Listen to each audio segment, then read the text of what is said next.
So here I am. No longer a shepherd boy out in the fields. Out of nowhere, the prophet Samuel shows up at my house and anoints me to be king of Israel. Who'd have thunk it? But that was my reality. Where do you go from here? That wasn't my problem. That's in God's hands. Comes a knock on the door. We're looking for a musician to comfort the king. That turned out to be me. Now in the palace. Soon a promotion as Saul's trust grew with me, for me. And now I'm armor bearer. And on the inside of all the political and military activity, it was a little bit over my head. Exciting and fearful all at the same time. Kind of waiting for whatever might be next. Wasn't that long of a wait. Huge problem arises. The Philistines are back, and they now have a champion. Goliath of Gath, 9 feet tall. A killing machine. Our troops are terrified. When God begins to move, I found things don't always get easier. Our need for him intensifies. That's what was happening. King Saul was but a shell of who he had been. He gave me leave for a few days. I went home to see my family 6 miles south of Jerusalem. Found out my 3 oldest brothers had joined in the military with Saul. They were with him out in the valley of Elah, about 30 miles from here. Dad loaded me with food and a little cart to take to my brothers and the other troops, and get word to bring back to Dad how things were going on the front. I did. 2 long days of walking, I arrived, and no sooner had I arrived, and I began to see where the terror came from. Each day for 39 days, the Philistine military would line up on the northwest side of the valley, and our Jewish troops on the southeast side of the southwest side of the valley of Elah. And out came their champion, 9 feet tall. Whoa! He was ugly, and he was big, and he was blasphemous. And he defied the armies of the living God. Send out a champ. Send out your number 1 man. Send out your champion. 1-on-1, winner takes all. I win, you're our slaves. Your guy wins, we'll be your slaves. And where there were no takers on the Jewish side. I'm watching all this unfold. I'm about 17 years old now. And as I watched this happening, something was happening in my heart. It's like I wasn't even there, but obviously I was. And as he was calling for a man to step forward, to do battle, something or someone was speaking clearly to my heart that I would be the man. The Israeli troops trembled and no takers came. And for the 39th day, the armies retreated. I was freaking out. I couldn't believe what I just heard. He defied the armies of the living God. He mocked our God, and no one would do anything about it. And I said to the troops and to my brothers, is there not a cause? How can you let him get away with this? And my brothers publicly rebuked me. Shut up, you little punk. Go back to the sheep where you belong. But I knew in my heart, God had put me where he wanted me. I know it didn't make any sense, but I knew I'm going to go. Some things are worth living for, and some things are worth dying for. So I was taken to King Saul and said, I'll go. King Saul, it was kind of sad. He didn't even recognize me. He didn't even recognize me. And he said, you can't go. It'll be suicide for you and death to our people, slavery. It won't work. I looked him in the eye. I said, King Saul, you're wrong. Your army sees him too big to fight. I see him as too big to miss. The battle is not mine. The battle is the Lord's. I'm not going to take him down, but I know who is. And he's called me. I'm ready to go. The king still didn't believe me. So I told him some of my shepherding experiences. I said, King, I was out in the night and a lion came in after the sheep. And I was a praying young man. I prayed for help, and help came. I took the lion down. The lion went down. And I knew it wasn't me, it was the Lord. That was the first test. Only months later, a bear comes in. Same scenario. I prayed. I stood up. I went for him. And God took the bear down. And as God took down the lion and God took down the bear, I'm confident he'll have no problem taking down the giant. And King Saul bought in. He was nervous, but he bought in and said, okay, man, you can do it. He offered me some of his armor, but he was way bigger than me. And no, King, I can't use that. It's not proven. Just let me go down into the creek and I'll grab 5 little stones, 5 round stones from my sling. I heard Goliath had 4 brothers, so better safe than sorry. If they come to his rescue, the same God who can take down 1 can take down 5. I put the stones in my pouch. We had a little prayer meeting. The king, Captain Abner, and myself. They laid hands on me and prayed over me. Lord, this is a little bit crazy, but you're a big God, and we remember the miracles that you did through Abraham, through Isaac, through Jacob and Joseph. We are your people.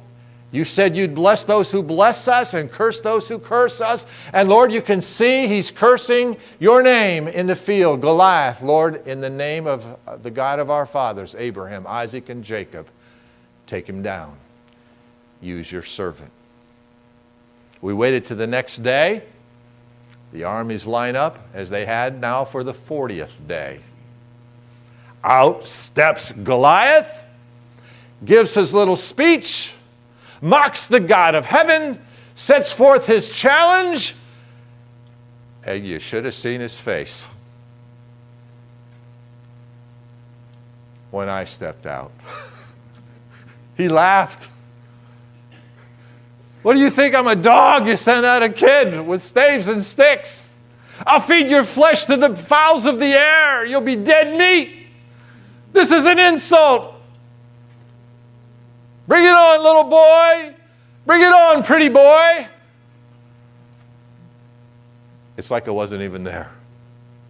There was such a presence of God. I'm seeing the lion go down. I'm seeing the bear go down. And Saul begins to run toward me. Goliath begins to run toward me.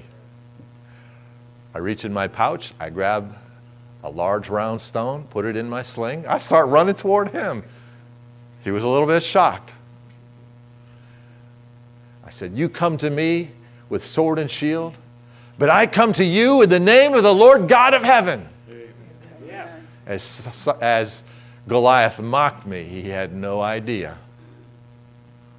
Those would be the last words he ever said. I gave it a couple spins, said a prayer, let her fly, bullseye, right between the eyes. He's still standing, but the lights are out. Down went Goliath. I was a bit shocked. Heart pounding, adrenaline flowing. The army's cheering on my side. The army's freaking out on their side. I ran up to Goliath. I grabbed his sword. I could barely pick that thing up. I whopped off his ugly head. Our armies went after theirs. They were fleeing. A huge victory was wrought for Israel, and the nation was watching.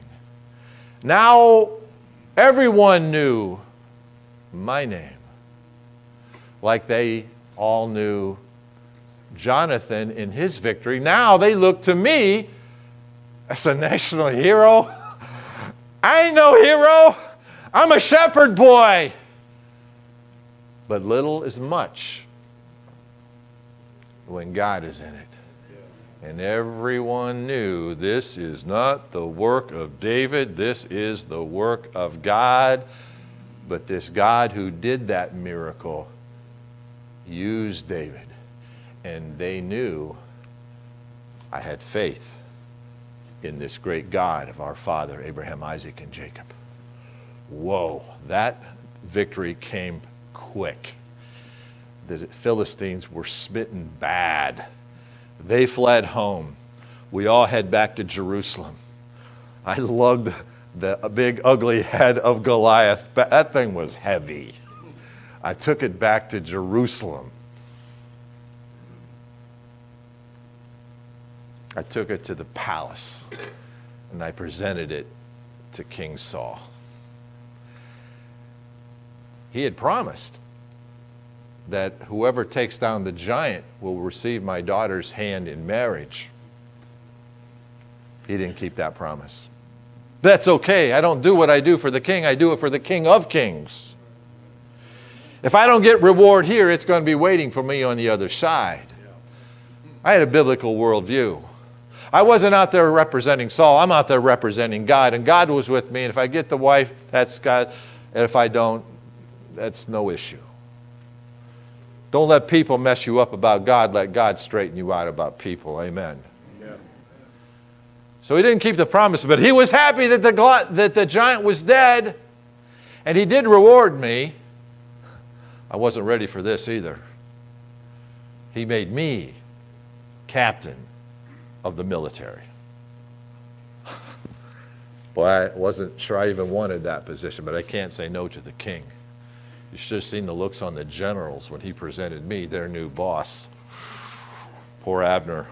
What a guy. But Abner was a good dude.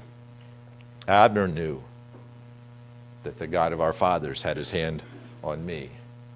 He met me first as the musician. And then he saw that I was the armor bearer.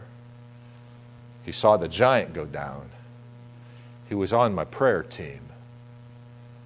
And Abner always showed the utmost respect for me.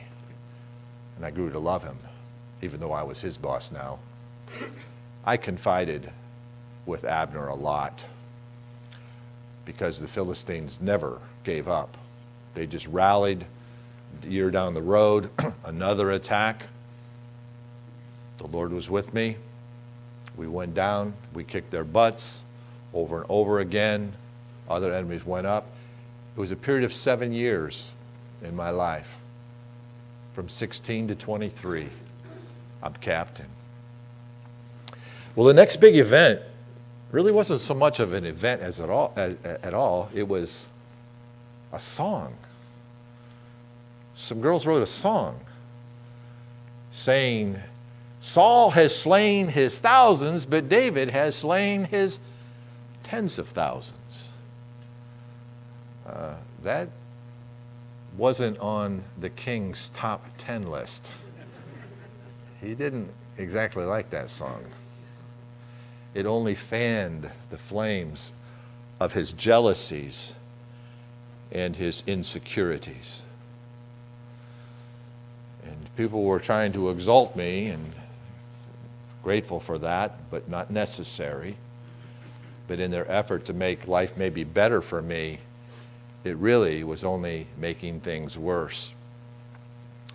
Saul began to be more distant from me. The everyday singing in the evening and playing, and that kind of became an occasional thing. And one night, he kind of freaked out, grabbed a spear, and tried to take my life. But the Lord was with me. I escaped. And it was just not a fun place to be.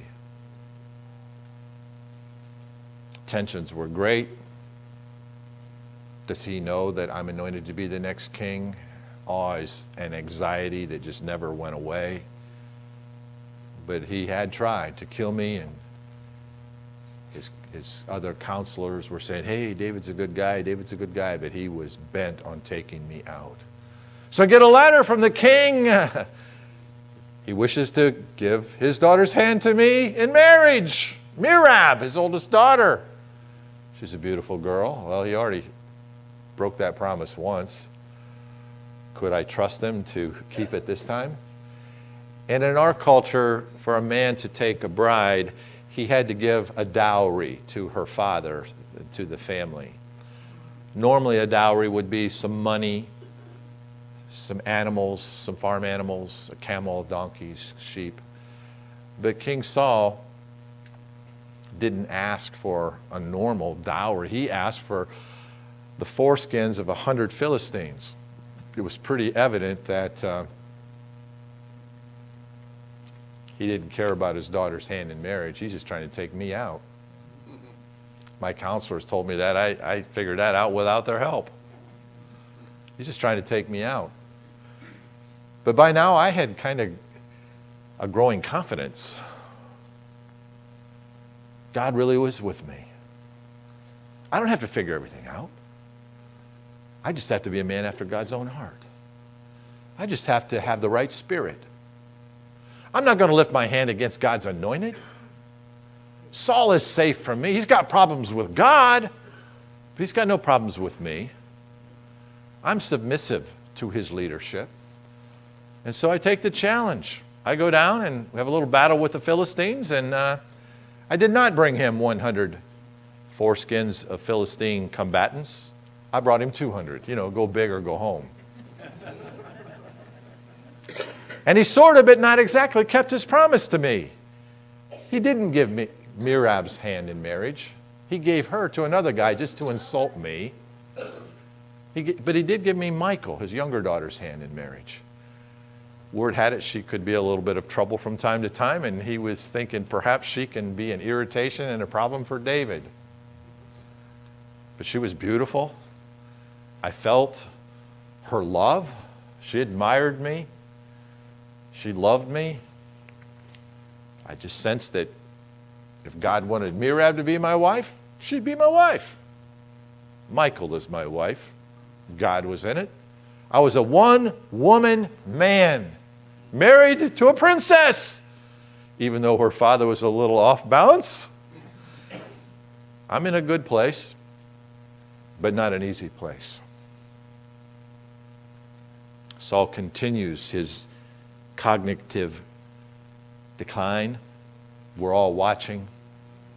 Some of the military captains are wondering, do we intervene?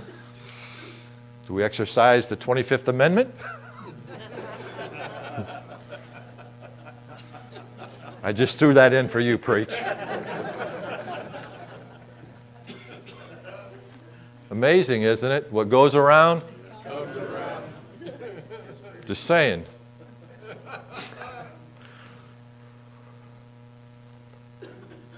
I don't know what God's going to do. Well, I do know what God's going to do. I just don't know how he's going to do it. But that's where faith comes in. Without faith, it's impossible to please God. Abraham believed God, and it was counted unto him for righteousness. And I really did believe God had called me, had chosen me, had anointed me, had risen me to chief musician, to armor bearer. And as uncomfortable it was, captain of the army, and now the king's son-in-law. Oh, during those 7 years, Jonathan, man, we just connected deeper and deeper. He was on my side. He knew. I don't know if Samuel told him, but he knew that I was be the king. Now, everybody expected Jonathan to be the next king. That's how it rolled. The oldest son of the king would succeed his dad, and so everyone expected Jonathan to be the next king. And certainly Saul desired for his son to be the next king. Jonathan got me alone. We had a talk. He initiated it. He took off his princely robe.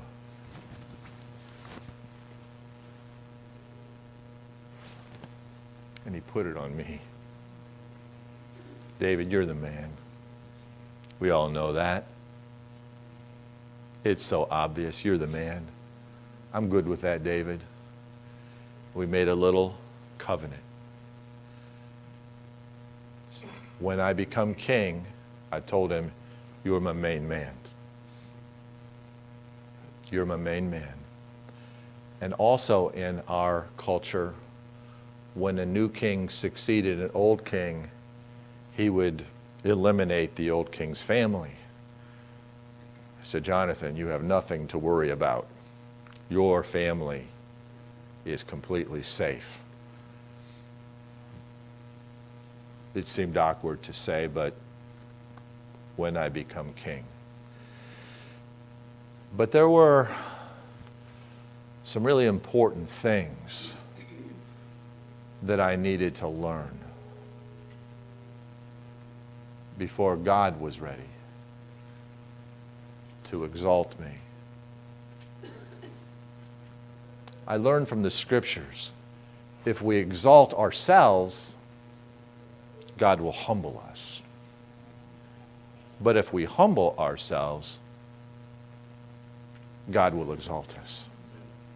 And that's what I was determined to do. I'm just going to wait upon the Lord.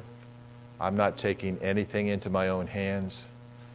Man, thank you, Lord, for Jonathan. What a giant among us. A true friend. God gave me Jonathan. Well, King Saul's wheels of despair, the Lord had clearly departed him. Samuel came to see him no more. He's on his own. He remembers the peace of God, but it had been a long time. My music no longer helped him. Plus he hated me now and feared me, and so that's all in the past. Poor Saul. And so we're always on Saul watch. Where's he at? What's he doing? And Jonathan made an attempt to just check up for me if it's safe for me to appear, as Saul's wrath kind of waned and Saul attacked his own son. Don't you know David's going to be the next king? And Jonathan's all good with that. And Jonathan broke the news to me. It's best you get out of Dodge. There's too much danger here. Just get out of Dodge. So I did. Michael participated with me in this escape plan. We fixed pillows in my bed to make it look like I was under the covers. And we had word that Saul had crossed the line. He's sending out his troops right now to arrest me, bring me in, and I'm dead meat. Jonathan tipped us off. Michael participated. I escaped. I left town over the Mount of Olives and out into the Judean wilderness where I had spent many years as a shepherd boy. Thank God I knew where all the water holes were. I knew where all the caves were. Now, I had been on the bottom, I had been on the top, and here I am back on the bottom again. But that's kind of how it was for Joseph, wasn't it? And the Lord was with him. God seems to be a God of patterns. Can't you see it in the sky at night when the stars? Can't you see it in the world of nature?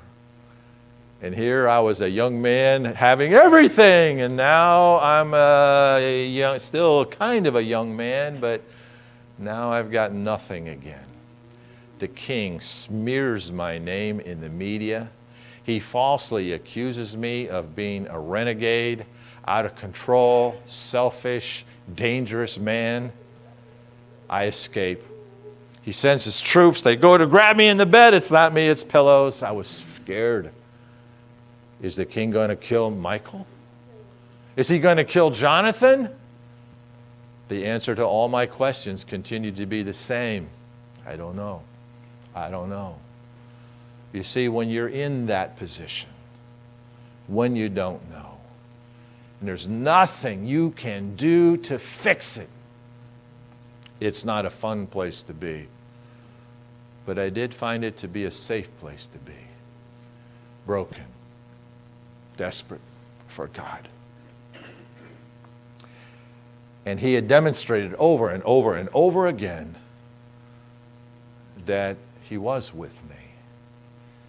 And so here I am back in the Judean wilderness, this time without sheep. I had moments of despair, a lapse of faith. In my escape, I stopped to see the priest, Abimelech. I was hungry, I had no food. I knew he'd feed me. He asked me what I'm doing. Wasn't expecting to see you, David. I sort of lied to him. Oh, I'm on the king's business. All fair's in warfare, and this is war. He's trying to kill me, and still feel kind of bad about lying to him about that. Oh, and he feeds me. Tried to give me Goliath's sword, but that wasn't going to be much help as a weapon. And when I was there, Doeg was there. He was a herdsman under Saul. And I just had an uneasy feeling about Doeg, the look in his eye.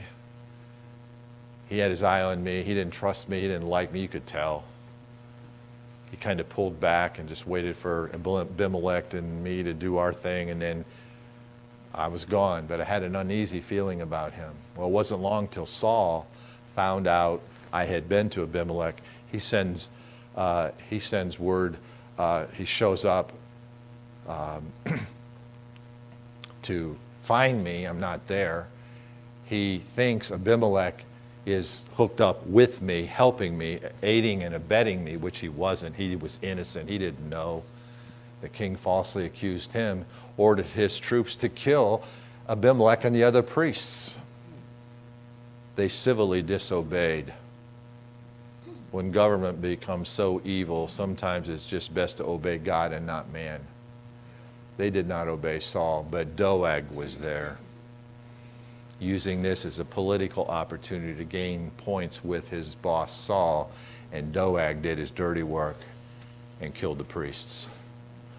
Word came back to me that I felt horrible, felt like their blood was on me. And my friends told me, it's not your fault, David. You're not accountable for the king being an idiot. But still felt horrible. It was one of my lowest moments. I felt like, man, king's got a bounty out on my head.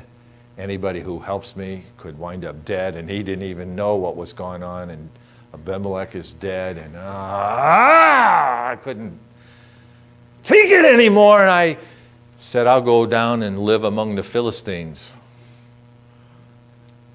So I went down to Gath. I met up with King Achish. He was shocked to see me. The one who took down Goliath is now coming to visit him, asking for refuge. What is going on in Israel?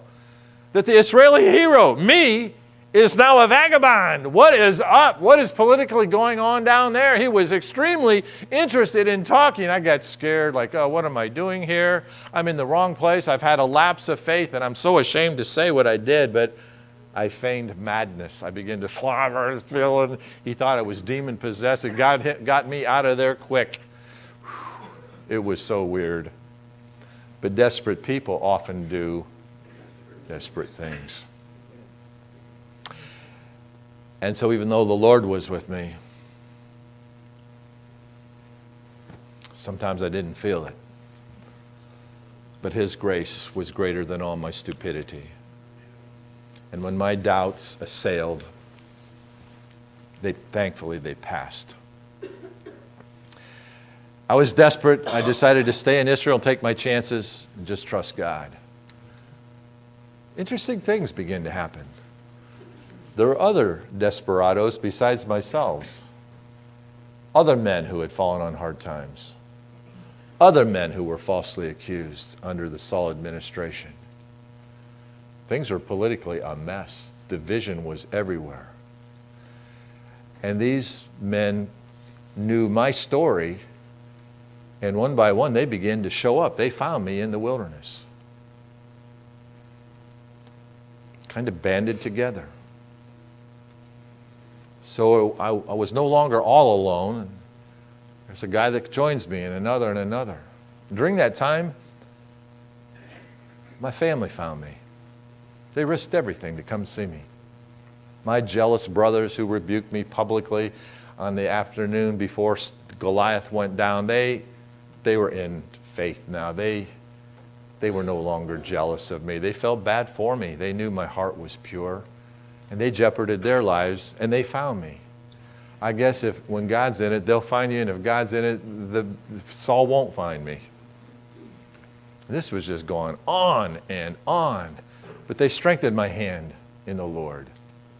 Thank God for people that will come along your path and strengthen your hand in the Lord. Gee, I wonder who that might be.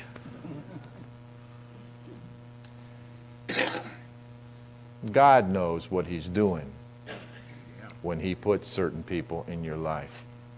Some people will draw you to the Lord. King Saul drove me to the Lord. I could have blamed Saul because he's a pathetic loser and I did right and he did wrong and it's not fair. And I could have been a big baby about it, but it is what it is. It's time to man up. Gird up the loins of your mind. Trust God. Do the next right thing. Don't blame shift and get stupid because somebody else is stupid. Oh, it's easy to say these words, but I had to live it. But I know that I was doing the right thing. And this band of guys began to grow. We became like a militia in the wilderness. And people kind of had a sense of trust in us. I asked God for wisdom. He sent us out on some raids of some marauding armies that were marauding groups of enemies that were coming in to spoil our villages. And we took them out and we took their spoils and we shared it. We became kind of a popular group of people out in the wilderness. King Saul heard about it. He hated us and he feared us. But in that darkness, during that hard time, God was still moving. And these guys, one by one, and some of them were kind of criminal backgrounds. Kind of like me. Some of them were kind of bad dudes. But they were stepping up. Stepping up and bowing to the real king. And finding a genuine walk with the God of their fathers, Abraham, Isaac, and Jacob. And these guys would play a major role in my life. At the end of my life, when I look back, I had to wonder if it hadn't been for a dino, if it hadn't been for these men that gathered warriors, men who could keep rank, men who understood leadership, men who followed leadership with loyalty and character and discipline. And so in my lowest time, God was bringing some of the greatest men into my life. I think you're one of those guys. In some of these guys' lowest times, just saying. Marvelous in the eyes of man are the wonderful works of God. Saul tried to destroy me mentally, physically, emotionally, spiritually, but he failed. I'm not going to blame shift everything on Saul. He's wearing his shoes before God. I'm wearing mine. I'm going to do right. That's his problem. I was being tested. It wasn't fun. But you could begin to see. I began to really believe God knew what he was doing. And the providence I felt when I was anointed by Samuel, the providence I felt when I was called to be the musician, the providence I felt stronger as Saul makes me armor bearer, the providence I felt when the giant came down, the hand of God is moving in my life. Whatever you're doing, Lord, do it quick, because this ain't fun. This ain't easy. But it was marvelous. I could see little glimpses of God's glory. Back in the wilderness, commanding a group of men who were coming out of dark places into the light. So many wonderful nights out in the wilderness where I had campfires before and the sheep. Now we had campfires and we had men. Men that were rebuilding. Men that were learning to walk with God. And it was evident as God's hand was on me.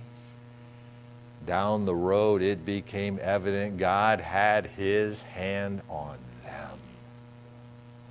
Whoa. And so there were high times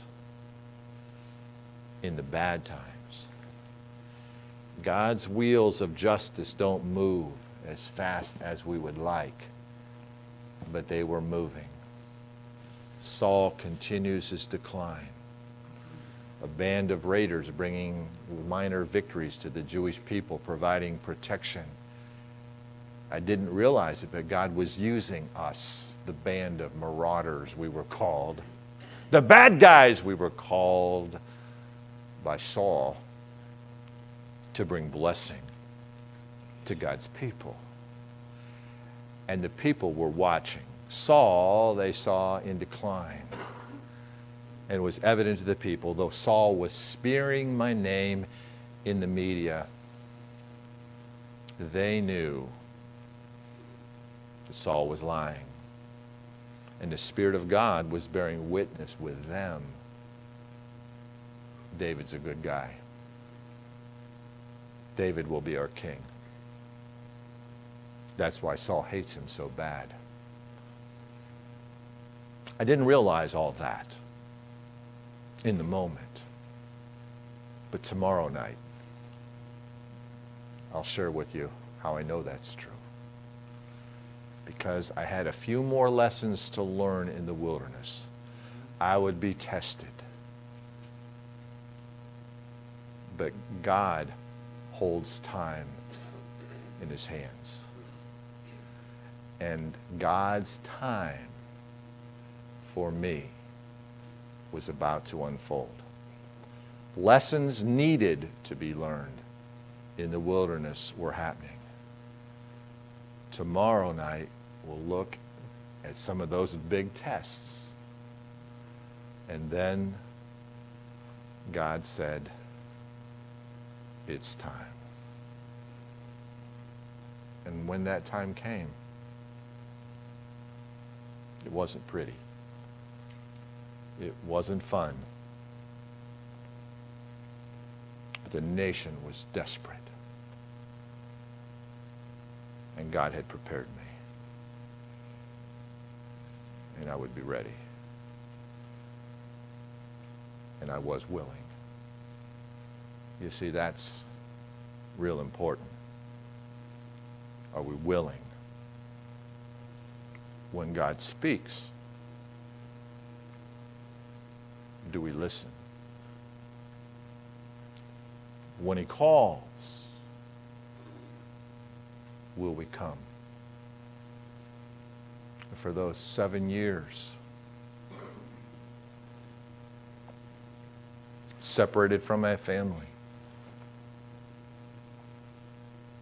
my name smeared, my financial resources gone.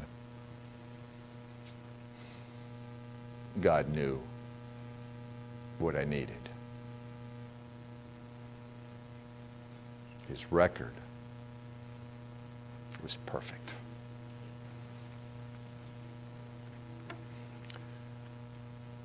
So we see you tomorrow night. 4 years are up. You know what most of those guys did? They re-enlisted. I'm going to re-enlist tonight. Preacher, come on up. Pray with me here. Let's re-enlist. Let's all stand. Let's sing. I want my preacher to pray over me. I'm going to re-enlist tonight. Maybe you guys want to just come up and man up and say, God, I'm all in. Your will be done, not mine.